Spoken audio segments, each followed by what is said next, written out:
mereka sudah dibuat suatu kunci untuk mengunci setiap otak manusia itu. Bisa dikontrol dan bisa diperintahkan. Tidak mungkin tidak menurut, karena mereka sudah mempunyai sistem yang luar biasa. Mereka sudah mempunyai kontrol yang luar biasa. Oleh karena itu anakku, kalau kau hidup di dalam kebenaran Allah, ingatlah engkau tidak bisa dikontrol dan didikte oleh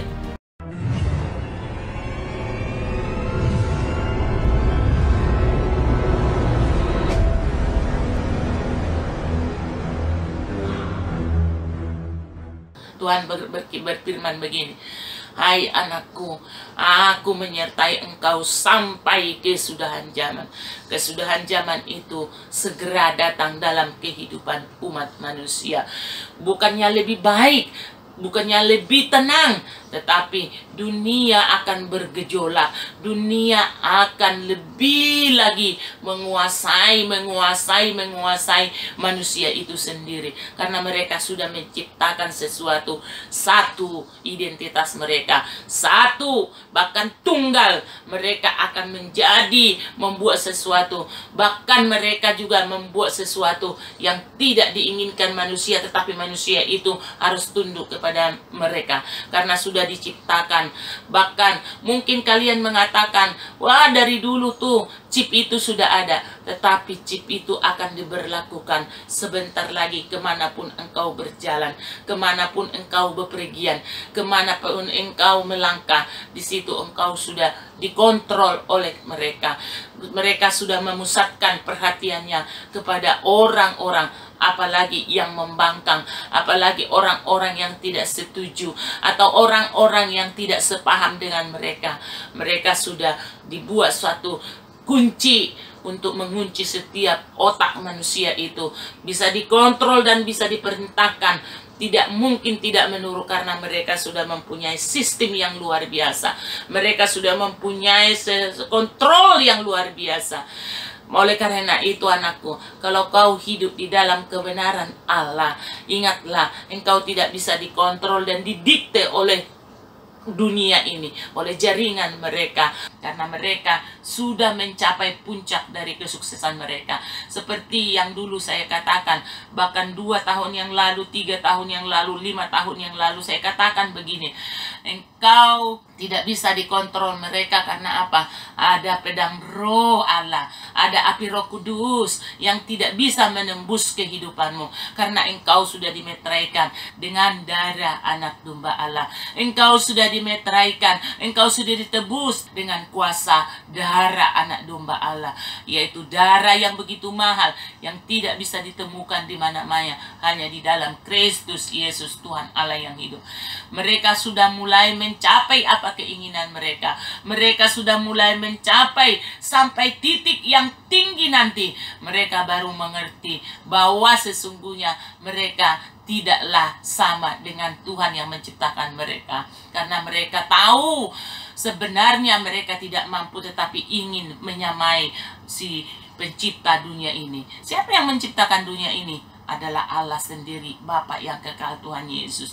Tanpa kekuatan Tuhan, engkau tidak bisa mencapai kepada kemuliaan dan menyamakan diri. Seperti firman-Nya mengatakan begini, kita akan setara dan duduk bersama untuk menghukum dunia ini, untuk menghukum orang-orang yang tidak benar, untuk menghukum orang-orang yang sudah terjaring, orang-orang yang sudah terperangkap, orang-orang yang sudah bisa dikontrol oleh kekuatan mereka. Dan engkau akan duduk bersamaku, kita akan menghukum mereka. Mungkin memang saat ini malaikat seakan-akan lebih tinggi atau sederajat dengan Tuhan, tetapi ingatlah, itu adalah posisi sementara. Tetapi engkau anak yang sudah menjadi ahli waris daripada Bapa di surga. Engkau duduk bersama dengan Bapa menghukum dunia ini. Jika engkau hidup di dalam aku, jika engkau menuruti perintahku, jika engkau melekat hatimu kepada rajamu, engkau pun akan menerima kedudukan yang diberikan oleh Bapamu. yang sudah disediakan. Bukan hanya engkau menonton di pelataran kerajaan Allah, tetapi engkau duduk bersama-sama, engkau melayani rajamu, engkau melayani Tuhanmu, engkau melayani Bapa yang kekal itu, dan engkau di sana bisa melakukan apa yang diperintahkan Bapa. Bahkan engkau berjumpa muka dengan muka, wajah dengan wajah. Engkau bisa menyentuh Bapakmu itu. Yesus ya konasera bakoresere uri lemase uri lobokorese kunawayasi ure besena lamara kuri monosekino ya resala ya ratono ya kanama ya esuma ya reba uri mirelashana namora lamase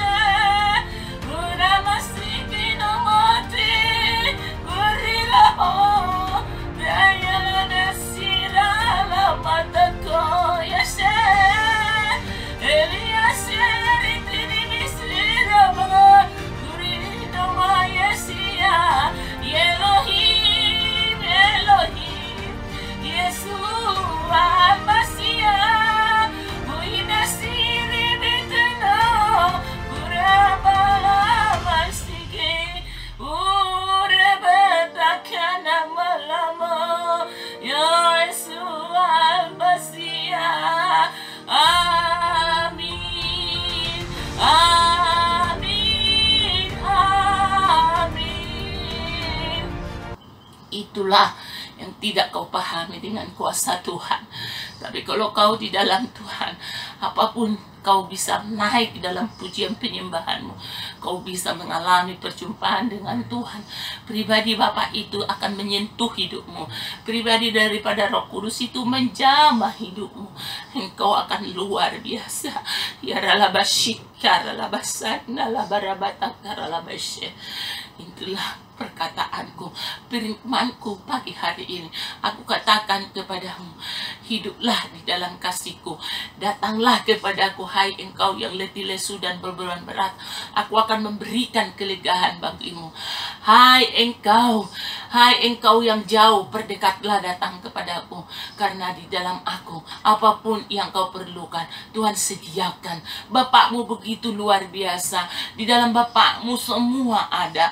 Tidak ada yang tidak mungkin. Bahkan dunia ini diciptakan hanya untuk kemuliaannya. Karena apa? Supaya engkau pun ada di dalam kehidupan yang diberikannya. Dan engkau ada di dalam kemuliaan Bapa itu sendiri. Supaya engkau diperkenankan untuk serupa dan segambar dengan Bapa di surga. Ini firmanku, jangan engkau lelah, bertekunlah dalam doamu, senantiasa berserulah kepada Tuhan. Di dalam kesesakanmu, Allah sangat peduli, Tuhan sangat peduli. Tidak pernah kau ditinggalkan sendiri, tapi Dia peduli, Dia sangat mengerti akan kehidupanmu. Kelak nanti perjumpaanmu lewat mujizatnya, lewat rencananya itu, baru kau mengerti. Selama ini Tuhanku bukannya gagal, Tuhanmu bukannya manusia yang seperti manusia berdusta, tetapi Dia adalah tetap Raja. Dia tidak lupa dan tidak akan pernah lalai. Setiap janji-janjinya yang dulu, sekarang, yang belum terjadi, Tuhan akan jadikan itu menjadi sesuatu yang akan luar biasa, yang Tuhan sediakan bagimu. Kau akan merindukan buktikan. Kemarin ada berkat Tuhan. Aku tahu kau sudah terus membaca firman Tuhan. Tunggu aja, semua ada cara Tuhan. Semua Tuhan bisa kerjakan dengan waktu yang singkat. Dan tahun-tahun, ingatlah ini juga, tahun depan juga banyak berkat, banyak usaha-usaha yang secara global dunia ini, banyak usaha yang muncul, yang baru dan yang lama bisa tenggelam karena keadaan. Belum, ini masa-masa 2 tahun ini belum selesai, dampaknya untuk tahun-tahun yang ke depan. Karena tahun-tahun ke depan juga bukan seperti yang dunia mau. Tuhan mau bertindak di situ, makanya anak-anak Tuhan 2 tahun ini dipersiapkan untuk menerima berkat-berkat di tahun berikutnya. Bahkan dunia akan susah, tetapi anak-anak Tuhan akan diangkat oleh Tuhan dan mereka akan mendapatkan kemuliaan Tuhan. Katakanlah keluargamu pun, katakan tetaplah dalam keadaan apapun, dalam kesusahan dan kelimpahan, tetaplah pegang janji Tuhan dalam hidupmu. Kau harus mampu mengimani yang tidak mungkin menjadi mungkin. Sampaikan, bahkan kan engkau pengen melihat bukti itu, lihat aja nanti Tuhan akan nyatakan apa yang difirmankannya. Karena anakku itu adalah pribadi yang dipenuhi oleh kuasa Roh Kudus, dan dia tidak berkata-kata dari keinginan dan dari pikirannya, tetapi Allah sendiri yang menaruh pemikiran itu dan menaruh di hati dan pikirannya, dan semua keluar dari kuasa Allah sendiri. Dan ini pun saat ini dia berkata-kata bukan dari dirinya, tetapi kuasa Allah. Pikirannya ku ambil alih, supaya tidak dari pikirannya itu yang tertuang, tetapi pikiran Allah, sehingga mempermuliakan Allah. Apakah dia ada mempermuliakan dirinya sendiri?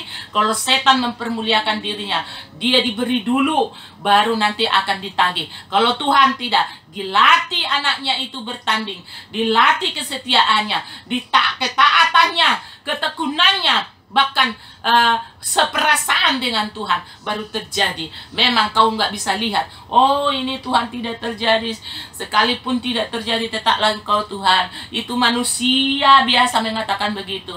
Tetapi kalau Tuhan yang berkata, ingatlah, rencanaku tidak pernah gagal, tetapi terlaksana saat waktunya Tuhan Allahmu terjadi dalam hidupmu.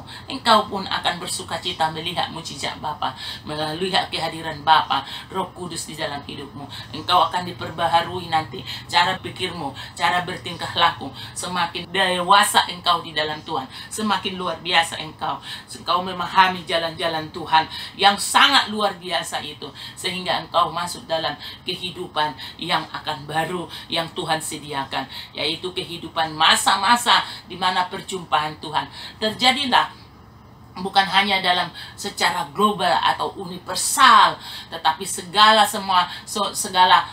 lapisan dan bahkan pribadi-pribadi mengalami perjumpaan dengan Tuhan. Pentakosta ketiga terjadi, bukan hanya yang dibilang-bilang di gereja, di asustastit di mana-mana, itu tidak. Tetapi memang Tuhan mau curahkan rohnya, kuasa rohnya bagi anak-anaknya, bagi hamba-hambanya, bagi umat-umatnya. Karena Tuhan mau mencurahkan roh yang kudus, kuasanya dahsyat, menjamah umat-umat Tuhan, memulihkan umat-umat Tuhan.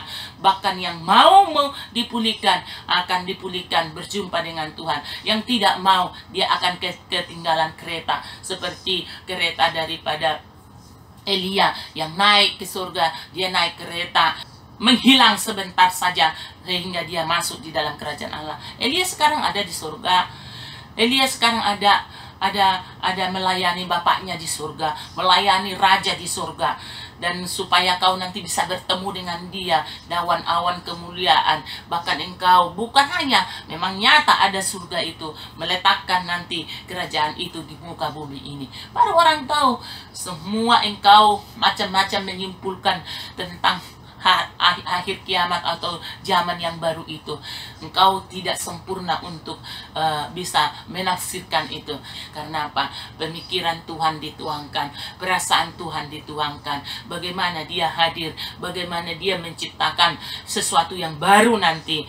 Bumi lama ini akan tinggal masuk ke bumi baru. Seperti yang aku katakan pernah, hanya 1/4 manusia tinggal, yang lainnya akan tinggal lenyap dengan keadaan karena cuaca, karena mereka tertimpa kemalangan, karena peperangan, karena alam semesta ini, karena gempa bumi, karena air yang dari permukaan bumi ini naik ke permukaan daratan itu akan banyak disapu, dan itulah pengurangan umat manusia. Tetapi orang-orang yang dilindungi oleh Tuhan, orang-orang yang dibuat Tuhan rencana untuk kehidupan masa-masa damai itu nanti, disitulah orang melihat Karena di dalam damai itu pun nanti disitulah Tuhan menciptakan manusia-manusia yang kreatif, manusia-manusia yang lebih lagi manusia, tetapi mereka